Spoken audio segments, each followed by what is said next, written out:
And we're back. We back. And he's sick. We doing this regardless. Well, where have we been? You want to give an update on your personal life? Yeah. So I had worked with Discount Tire for like 8+ years. And basically I was always afraid to really move on or do something else. Plus I was also lazy, so I never really, made my resume or created anything so at times I felt hopeless. What happened with me is ultimately meeting you, you know. Well, not really just meeting you, but actually just starting to build a relationship with you. Oh gosh. Okay, so last time we were here, we weren't together, but we went public, and most people already know that. But I guess this is the official announcement on the podcast. We've been together for like 6 months now. Feels true. like longer, but I just want to point out too that when we were actually friends, we were actually just friends, and it was actually just platonic. I'm like, I feel like people are thinking like, oh, I knew it the whole time, but it's like, no, like it wasn't a thing until it was a thing. Yeah, it was a very unexpected thing. Yeah. Um, just because you obviously you're like your friend is hot, whatever, this and that. You find Okay, I did not think that about you, but now I know that it was not just platonic from your side. Okay, no wonder your ex was mad. you already know this though. I've told you what I had thought of my ex, and on top of it, I had rated you as well. God, you're such a boy. I rated you. Anyways, continue with your story.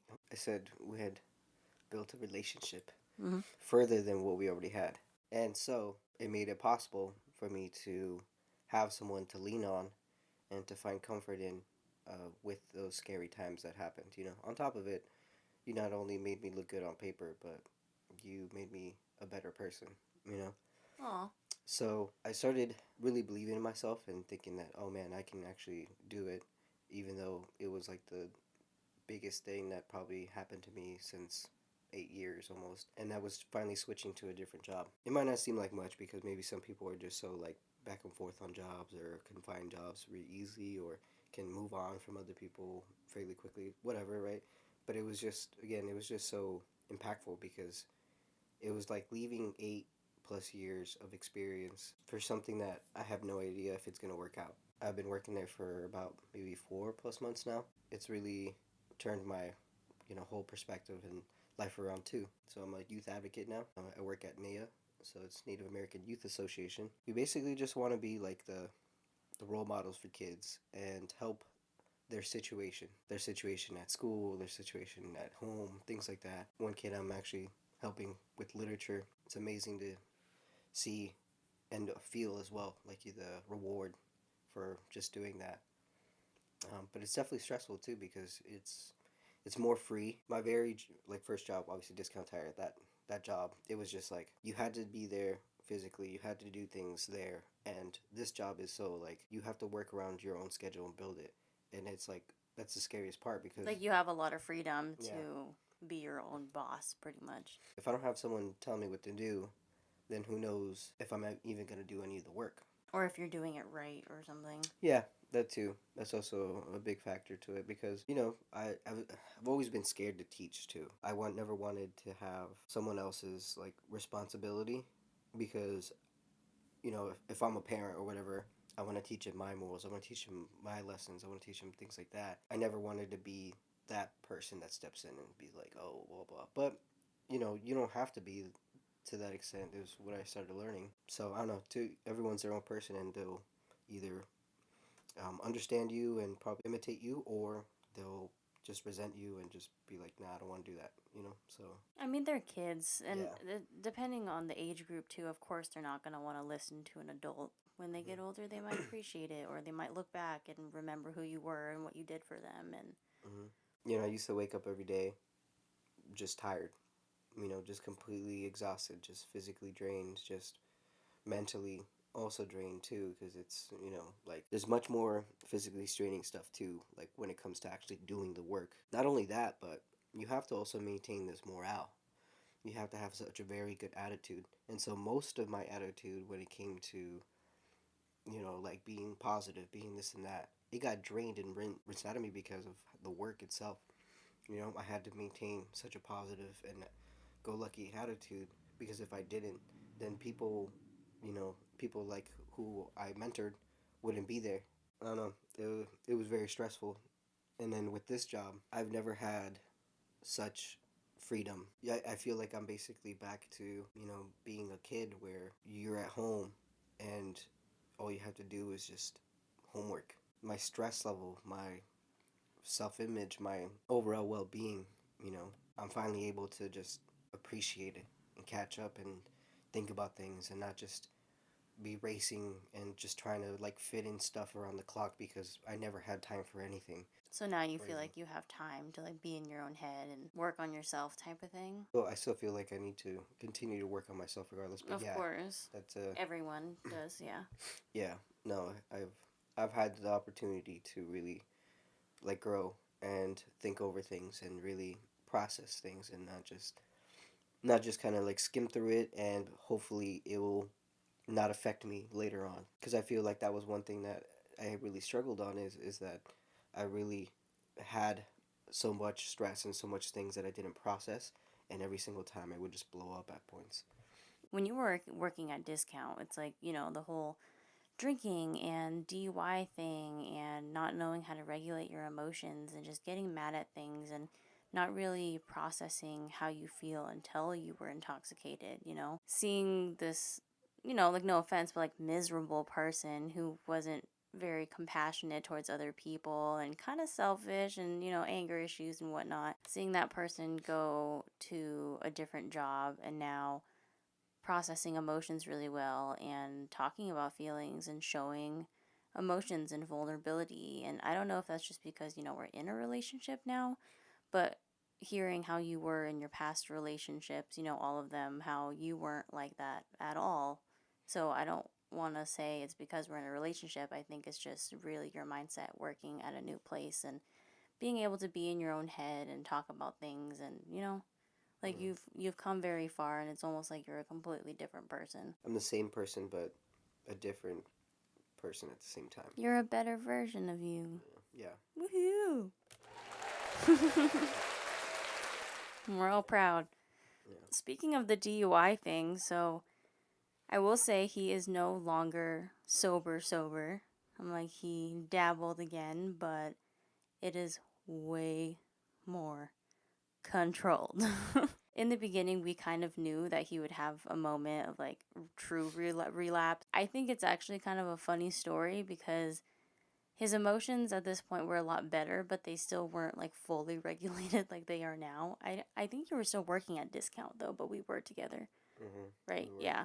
So he started drinking and he could not stop, and I was like his sober sponsor, his non-sober sober sponsor. So he's shotgunning beers and taking shots and swigs of the bottle and all this stuff, and we're like, hey, like we should go jump on this roof of this old high school. And it wasn't that far from his house, which is where we were, but all of us packed into a car and we're gonna drive there. He's like, I'll meet you guys there. And he starts running, and we're like, oh fuck, like, all right, get in the car, we gotta go find him. So we're driving, and we finally found him. And he ripped a stop sign out of the concrete, and he's just carrying this stop sign. And we're like, what are you doing? And he's like, it was wiggly, so I just took it out of the floor. Yeah, some crackhead energy. And then he started like punching trees and all this stuff. And his brother was like, yeah, was that tree talking shit or what? And I don't know. Like, it was hectic, but it wasn't like you being angry and like breaking a bunch of stuff like you used to. So it was still like, oh, well, there's kind of old him, but it was a lot better. So. Yeah, I remember partial things of it. Partial things of it. Yeah, and then he also like kicked our friend Christian's car for no reason. I think that was the only part that we were like, "Yo, like, no, don't go back to doing stupid shit like that." But that was the only thing. I remember parts of it. I definitely do. There's especially the ripping the stop sign. That's what I remember the most. That was like the highlight of the night. I thought that shit was so funny. I was like just imagining you being like, "This shit's wiggling," and just being like, ah! And then all of a sudden your friends are pulling up. There's like a billion of us and packed in one car, and we're just like, yo. It was just wiggly, so it was like Basically what I pictured in my head is what happened. Yeah. Other than that relapse, and we knew it was coming when he first started again, now it is very, very controlled. He is not doing it every day, not drinking till he blacks out. It's like very occasional. It's very, everything in moderation, right? Basically, he keeps the same pace as everyone else. And it's not like he's the odd one out and being all crazy and people have to take care of him. So, Now we take care of our friends. I know. Now we became like the parents and we take care of our friends. Yeah. Shout out Mitri. I know. Shout out Omitri. He's always getting lit and we're always having to fucking take care of his ass. I guess I'd have to ask you kind of the same thing because it's not fair if I'm just the one talking about my improvements and my like differences and what it's been going on with me. So what's up with you? It just seems like you've grown the most. I feel like that's the reason why I'm more focused on your story, Sure. But I am no longer working at Providence Oncology. I don't know if I mentioned that the last episode or not, but it was kind of just too much for me. It reminded me too much of, my dad passing and, just grief and death and just seeing so many sick people. And as much as I loved helping people, it just kind of seemed like I was useless. And honestly, I just wasn't ready for it. One day I do want to get back into it, but for now I think I need to just kind of ease my way into it and kind of get over the grief more. I thought I was way further than I was, but I wasn't. I was still like affected by it a lot. So, I'm now working at like Rosewood Health Center. It's behavioral health, which is something I also am interested in. My friend Sarah actually works with me again. We worked together at Cascadia before, and I referred her. And I don't know, it's so cool like working with one of your really close friends. It just makes work go by like so much faster, and it's just more fun in general. But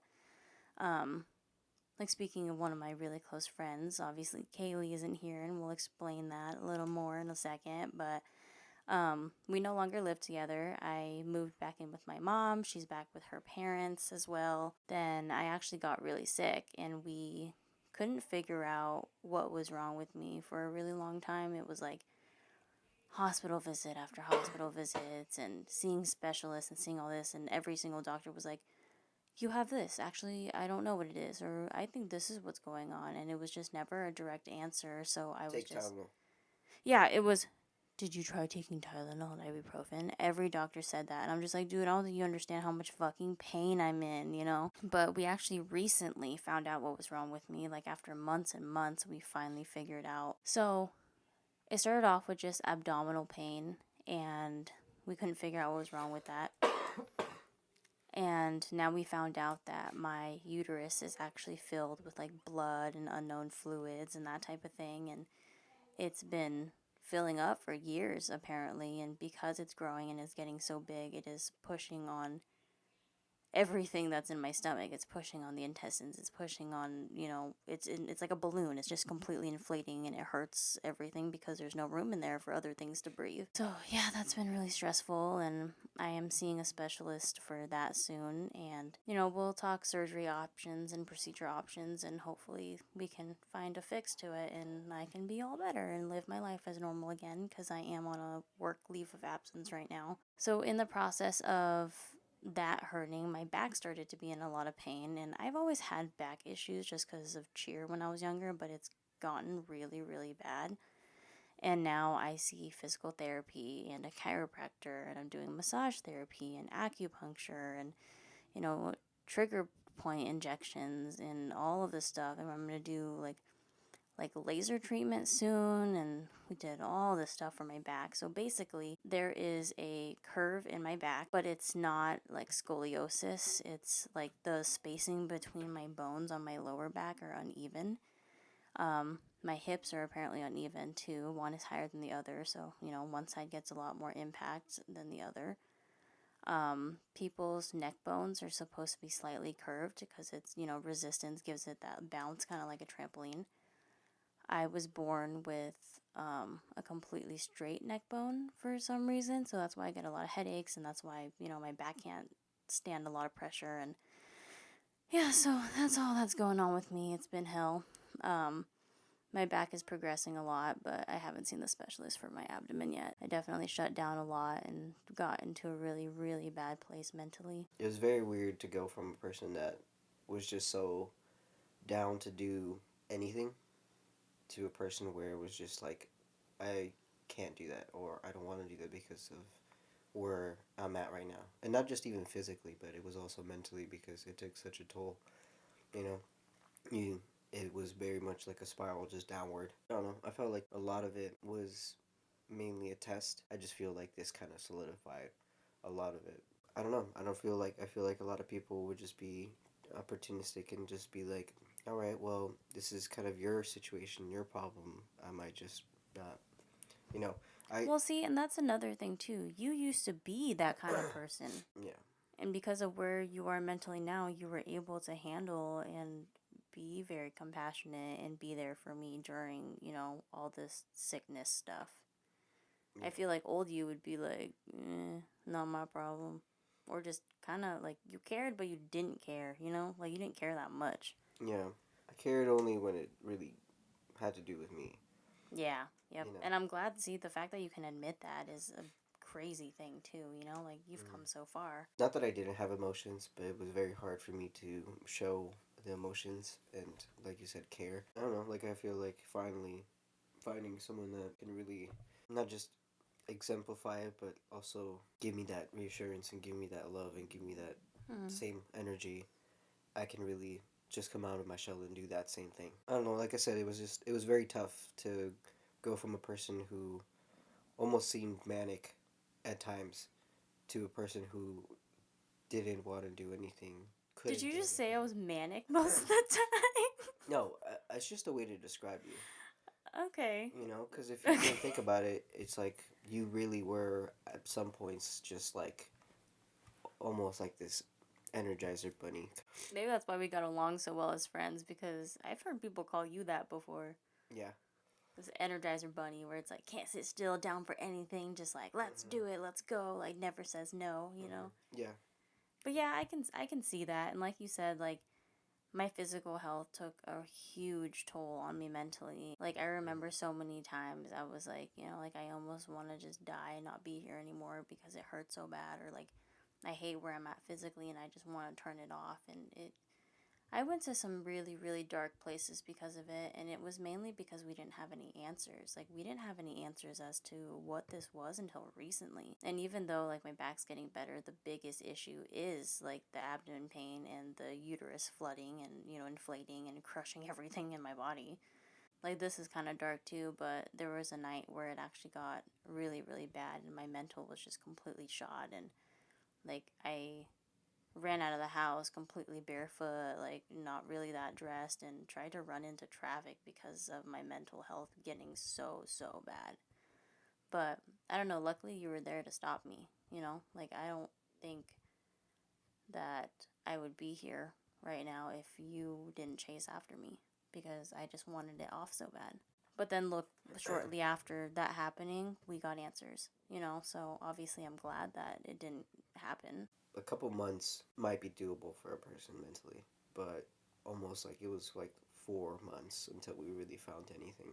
Like one of the doctors when we were doing a couple of the a prostate or something, and then an EEG or something, whatever. I Um, I Females don't have prostate. Oh, prostates. sorry, sorry, not a prostate, but colonoscopy. Yeah, well, colonoscopy, and then they did like biopsies on Yeah. my intestines, and put a camera down my throat, and Hmm. I had cameras and sticks both ends at the Yeah. same time when I was asleep, basically. So one of the things about like the doctor that kind of ticked me off was when he said, "How long have you been through this?" And you said about almost like 2 or 3 months, and he was like, "That's it," and I was like, "Bro, what doctor says that?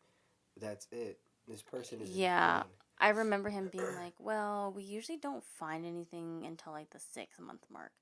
And I'm like, "So you want me to just deal with this until the 6 month mark because that's usually when you find something?" How does that promote anyone to reassure them that we're gonna find answers for you? Well, obviously, we didn't find anything this time, but there's still hope, and hopefully, like we just won't give up. The healthcare system is really fucking broken, and the experience that we have gone through the last few months have proven that even more. I have been in tears and curled up in a ball and just basically laying on his lap in this hospital lobby and just needing someone to help me. And everyone keeps telling me to take Tylenol, and a doctor finally actually gave me hydrocodone, and it helped, but then it stopped working, and it still hurt really bad. So second time I went to the, well, no, this is the third time I went to the hospital. I said the same thing. I was like, this shit's not working. It still hurts, blah, blah, blah. And then he goes, like, have you ever had a drug problem, or do you use, or, and I'm just like, did you just accuse me of just trying to seek drugs? I'm like, dude, I'm hurting so bad, and you're gonna accuse me of, like, wanting just drugs? I have never seen such disrespect. My mom finally took me to a different hospital. Like, the doctor there actually ended up giving me morphine, which obviously stopped the pain. But then it was, short term, because that's kind of all that she did. I think the very, very last time we went to the hospital is when we finally got somewhere. And she was like, I'm going to do everything that I can to help you. I'm so sorry that you've been going through this for so long. I'll look at your old chart notes, see what people have done for you already. If we need to do repeat things, we will. Like, I just want to help you. I'm sorry you're in so much pain. And I was like, wow. Like, I feel like I was actually spoken to as, like, a human being. Like, would you agree? Like, she was on top of her shit for sure. It was so, how would I say, like, Refreshing. enlightening. That's when we did the pelvic ultrasound and the CT scan and, like, all these other tests and imaging. And that's when we found out what was going on. And basically, because of her, we got the answers that we now have, Mm-hmm. Like, mentally, I'm in a better place because of it. And we are in treatment, and we're figuring shit out, which is great. It was the most relieving thing that potentially happened. And hopefully I can go back to work soon and, be healthy, be full time, and be in a better mindset. And, anyways, so continuing on with the life update, and we're back doing the podcast. Elephant in the room. Kaylee is no longer doing the podcast with us. I think she's, going to come on as much as she can, but we are going to continue without her just because, she's really busy, and she got a new job, and we're really happy for her, and she's, in a really healthy, loving relationship, and she's kind of just working on herself and being happy and living her life, and, we support that 100%, and, like, we'll miss her, and maybe one day she will come back and be part of this full time, but... You will be missed, Yes, and hopefully we'll have a lot of episodes where you're back and you're making jokes and having fun with us. She's not completely uninvolved. Kaylee will continue to be our media manager, and she's going to run our social platforms and, make all the postings, and any complaints or inquiries with the email or the DMs will actually directly go through her. So even though she's not, sitting here with us talking, she is still, part of the team 100%. She's still part of the team. She's just always will be. Yeah, definitely appreciate her. Love her very much. Yeah. Speaking of love, we didn't really talk much about the fact that we're together now. It's such a crazy transition from, like, a friendship to a relationship like that. It was very, very hard for me. I was like, man, I don't know if you're ever gonna be able to get past your last relationship. And that's what always kind of, like, made it very hard for me to, like, try to continue, but at the same time it was like that's what fueled me, if that makes sense. Yeah, I mean, this guy truly, truly broke my heart, You and Kaylee were a big reason, like, that I got past it as fast as I did. I guess we can just get into, like, our story, So, basically, he told me that he had feelings for me. And I wasn't over my last thing, and I was kind of newly single and doing all this stuff. And, I was talking about how he was newly single too, and I feel like he should, live his life and do whatever and not jump into something so quick. I actually realized that I felt the same way back, because I was really, really, like, maybe I was in denial, but genuinely at the time I just didn't feel the same way. And I was actually on a date with someone that I met, like, at a club, and we were going to bars and going out to dinner and hanging out with, like, Sarah and our group of friends or whatever, and the entire time I kept thinking how much I wished it was you instead of this random person that I was with. I remember laying in bed, and the guy was actually laying next to me. It's terrible. And I pulled out my phone, and I sent Bryan this long text message, and I remember him just screaming and being so happy, like, yeah, she feels the same way, you know? Mm-hmm. And then he tried to call me, and I like bitch buttoned him, and I was like, yeah, this guy's still laying next to me, I'm sorry. Here's the thing: is that obviously I knew that both of us were single, and that it wasn't really something that where the other person would care if they were out doing other stuff because you're single, you're not in a relationship, so it doesn't really matter. But to me, I was really decisive that I wanted to be with this person at the time. So I didn't want to do anything as far as like looking for other people potentially or just seeking out anyone, you know? You were definitely loyal before we were even together, which says a lot about who you are. Obviously, I was obviously completely jealous. The way that you had described this person and made it seem to be like where it was going to be and how how successful it was and all this other things. Well, yeah, because, okay, backstory, like, with that is this person was in his 30s, and I was 23 at the time, and, had his own place. He was a teacher. He did, like, video editing, and on top of that, he was an actor, and he was really tall as well, and not just theater and that type of stuff, but he was actually in the spin-off Pretty Little Liars, which, Kaylee's a really big fan of. Yeah, I'm not going to say names and stuff, but on paper, he's everything that I would want to flex in a partner at the time, And not only that, but he kind of looked like my ex. They even drove the same car, and I didn't realize that until later. So, yeah, I clearly wasn't over my ex. So to me, it was like, all right, well, I can either keep going, because this was definitely me very indecisive of what I wanted to do because I was like, man, it seems like she's already set on this person, wants to be with this person, so I don't know, like, do I was kind of like hopeless, but at the same time I was like, oh, there was like a glimmer of hope to like not give up yet. And then as soon as like it felt like I wasn't gonna, get anywhere with you, you send me that text after, you know, and that's what made everything just like explode. I didn't really give a fuck about who was like on your bed, what That's so terrible. yeah, I didn't give a fuck about that. I didn't care like the people, whatever you had done, whatever. You know what I mean? Like I just, The people I've done. Why do you say it like that? you know what I mean? Like I didn't really give a fuck. What ultimately mattered right at that moment and at that time was that you felt that same way to me, or even felt the speck of it. And then that's when I was like, because I've told you this before, where it was like, or you've told me this before. There's like a 0.01 billion chance of it actually happening.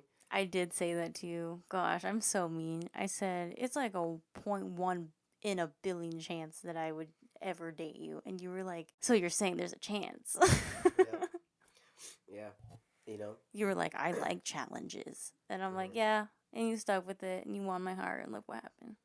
Yeah, I don't know. I feel bad because I feel like there were times where it almost felt like I was giving you like false hope, or like I just feel like you shouldn't choose a person who doesn't choose you without thinking about it.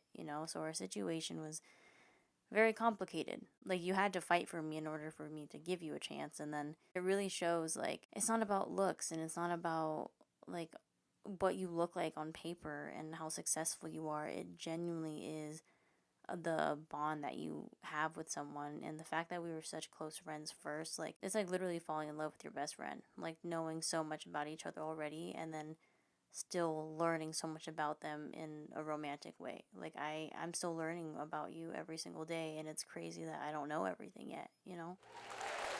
Oh. yeah. I'm in the same boat as you are because falling in love with a person. And you actually told me that you loved me before I even gave you a chance. Yeah. Funny Yeah. stuff, huh? You're like, I love you. And I'm like, bro, you need to stop saying that. Why would I not say it, if I felt that way? I wanted to show you that I was also worth it, And so that's why I did as much things as I could for you. And like I said, I did want a challenge because one, I have never put any effort, as much effort as I have to someone ever as I do to you. You put so much effort into us, and honestly, in the beginning, you put more effort than I did, which is crazy because hearing about your past relationships and the kind of person you were and the kind of partner you were, I was always just like, I don't get it because you're not like that with me at all. Like, you're not this cold shoulder person. You're not this person who doesn't care. You're not this person who never compliments me. You're constantly reassuring. You're constantly complimenting. You're constantly telling me that you love me. You're constantly wanting to spend all your time with me. You want to hang out with me over having a boys' night. And I push him to go out with his friends and stuff, but he would just rather hang out with me, okay? So I'm not one of those girlfriends that get mad about them going out with their friends and whatever, you know? Like, he generally just chooses to stay with me, or he's like, I want you to come with me, or I'm not going. When you really like this person, truly want to spend the rest of your life with this person, I feel like it's just, Aw. I don't question if I want to go somewhere or not go somewhere. And some of it, I guess it could be like Codependence. codependency. I mean, some of it potentially, but I mean, why would I not have a person that I enjoy doing things with be there with me? Sure, we're codependent in the sense that we do everything together and we see each other every day and we're right by each other's side every second. But if opportunity arises, we're still able to go off and do our own thing. Like, it's not because we have to be together, it's because we choose to be. I think that's the best way to put it, how it really is. But obviously, people from the outside look at it as super codependent just because we choose to be together all the time, you know? But it's Yeah. like, if you're not obsessed with your person, then it's like, why are y'all even together? Also, one big thing that I wanted to flex, and that can flex now, you know what I mean, is that the person I'm with is the finest person in the room. People break their necks for you, you know what I mean? And they look at you. Stop it. And it's still true to this day. And I've been told by so many of my friends of how, like, damn, this person you brought, it was so cute, or dang, like, well, what was that person's name? Or, like, man, whoever you brought was, like, gorgeous. Like, stuff like that. Like, it would just be ongoing. And it'd be annoying because I'm like, shut up, that's my person. You know what I mean? Obviously, it wasn't my person at the time, but I was, like, fighting for you, So, I remember you were so excited when you were finally like able to tell people and we were public, and those same friends of yours would be like, yo, like your friend Katie, and you'd be like, my girl now, and everyone's like, oh shit. yeah. Obviously, it makes me feel really good hearing you talk about me in that light, but I've been very insecure lately because, since the last time we recorded, I have gained 20 pounds.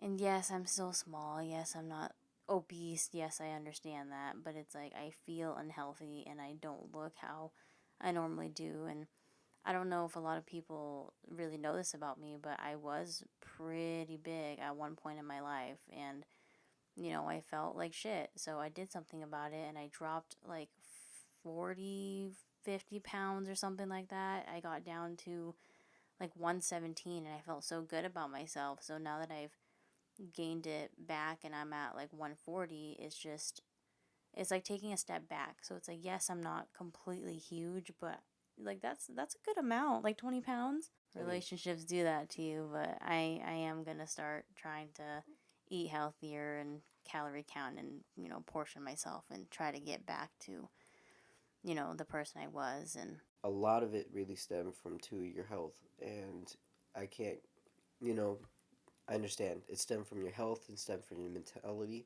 Because if you're not motivated to do anything, then you're not going to do anything. And on top of it, if you can't do anything, then you're not going to do anything. It wasn't a transition of happy weight because we're so happy, we're this and that. But I feel like it drastically took a turn when your overall health was kind of down the gutter. yeah, I get that. And also, it's like if my uterus is continuing to flood with fluid, obviously that's going to make me gain weight too. And being bedridden, basically, like, yeah, I'm not doing a lot of activity, not moving around a lot. Mm-hmm. Um, I guess once I get this, procedure or surgery or whatever one they recommend for me and we drain the bitch, we'll see how much weight I lose from it. But I'm still going to try my best to, you know, be healthier overall. But yeah, there's improvement. Like, I'm glad that I can actually get up out of bed and have the energy to have conversations with people and go out and do things. And I get winded really fast, but at least I can do it to the point where I get winded now. It's much better. I don't know. And I hopefully because of the physical and all that stuff, that some of the mental is also helping out there too. Balancing out. Yeah, definitely. I think the only thing now is, not being happy about the way I look physically. Yeah. Everything else is in progress, and we have answers. So. Which I'm so much stress free and happy that that's the only thing that is going on right now, because if there was more things like there was, like back then, it was just having no answers really and hard. stuff. Yeah, it was hard to like reassure you and tell you everything was gonna be okay when we had no idea if it was gonna be okay. Like it's hard for me to like feel emotion and sympathy and things like that, because I was like, it was also like hard for me to like almost like quote unquote not lie to you but tell you that it was gonna be okay. But in my head I was like, I don't know if I'm You're like lying to freaking you. out yourself. Yeah, I'm like fuck, You almost don't want to be empathetic because you don't want to feel it either, because it makes you upset as well, know? Yeah. I also want to say that my baby, my girl, my love, my future wife is the prettiest, sexiest, and baddest person in this room, ever in the room, and in this world. There's no one else in this room but us. That's right. No, like actually right now. You can't say I'm the baddest in the room and I'm the only female in the room right now. Oh, well, I did say it in any room too. Oh, whatever. And then I said in the whole world after. So, you know what I mean? I feel like you have to say that about me though. Like no matter how much weight I gain or how ugly I look or like how, and that could be just the insecurities talking, but yes, I feel like I feel like you have to say that though, No. I don't have to say that. I can tell you and be realistic because you're my friend. True.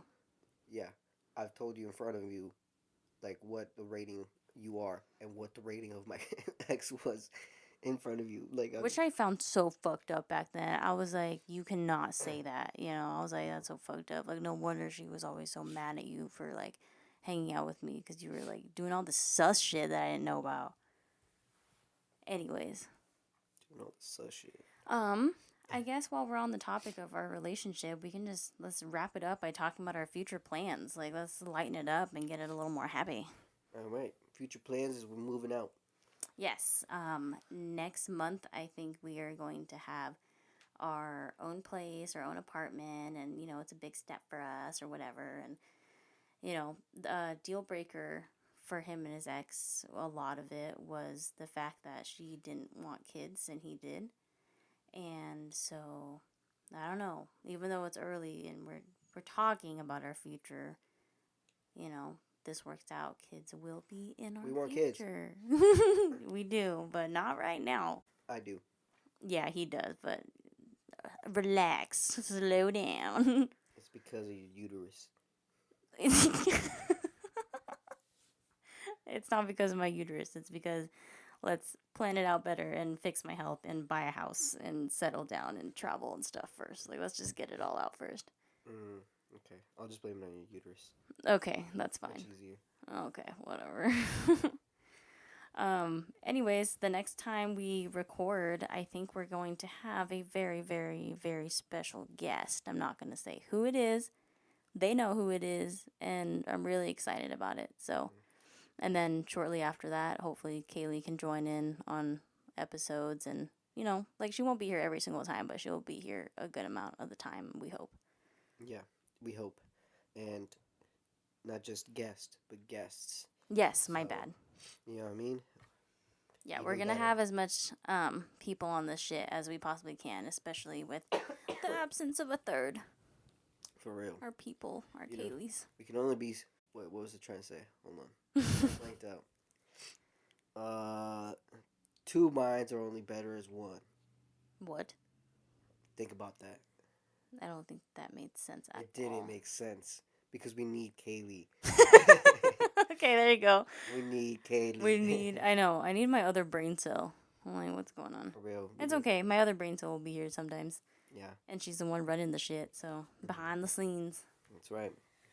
All right, well, I think that wraps up this episode. We really just wanted to play catch up and kind of just talk about where we're at in life right now. And, here we are. All right, peace out, y'all. See you next time. Still uploading on Sunday.